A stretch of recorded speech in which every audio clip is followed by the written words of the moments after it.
ദൗർഭാഗ്യകരമായ ഒരു സംഭവം എന്ന് തന്നെ പറയണം പ്രാഥമികമായി. പിന്നെ ഇതൊരു ഒറ്റപ്പെട്ട സംഭവമോ അല്ലെങ്കിൽ ഇങ്ങനെയൊന്ന് നടന്നുപോയി അല്ലെങ്കിൽ അവിടുത്തെ ആൾക്കാർ മാത്രം ചെയ്ത ഒരു പിഴവാണെന്നോ ഒന്നും ഇതിനെ കാണുവാൻ സാധിക്കില്ല. കാരണം ക്ഷേത്രങ്ങളെ അപരവൽക്കരിക്കുവാനുള്ള ശ്രമം വളരെ ആസൂത്രിതമായി കേരളത്തിൽ നടക്കുന്നുണ്ട്. ക്ഷേത്രങ്ങളല്ലാതാക്കി തറക്കാനുള്ള ഒരു വലിയ ശ്രമം, അതിൻ്റെ ഭാഗമായിട്ടുള്ള ഒരു കാര്യം എന്ന് മാത്രമേ ഇതിനെ ആ ചങ്ങലയിലെ ഒരു കണ്ണി എന്ന് മാത്രമേ ഇതിനെ കാണുവാൻ സാധിക്കുകയുള്ളൂ.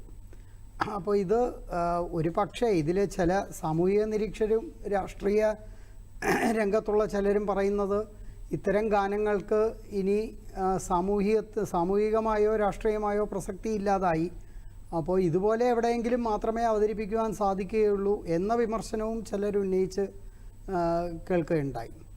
അപ്പോൾ ഇത് ക്ഷേത്രത്തിൻ്റെ ഒരു അറ്റ്മോസ്ഫിയറിന് ഒരിക്കലും സ്യൂട്ടബിൾ ആവുന്ന ഒരു കാര്യമല്ല ഈ ചെയ്തത്.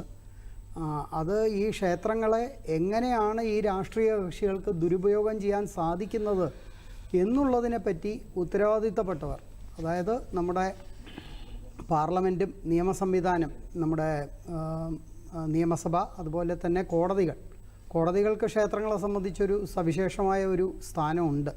അത് നമ്മുടെ ഭരണഘടന തന്നെ വിഭാവനം ചെയ്യുന്ന ഒരു പാരൻസ് പാട്രി എന്നൊക്കെ പറയുന്ന പോലെയുള്ള ഒരു രക്ഷകർത്തൃത്വ സ്ഥാനം നൽകപ്പെടുന്നുണ്ട്.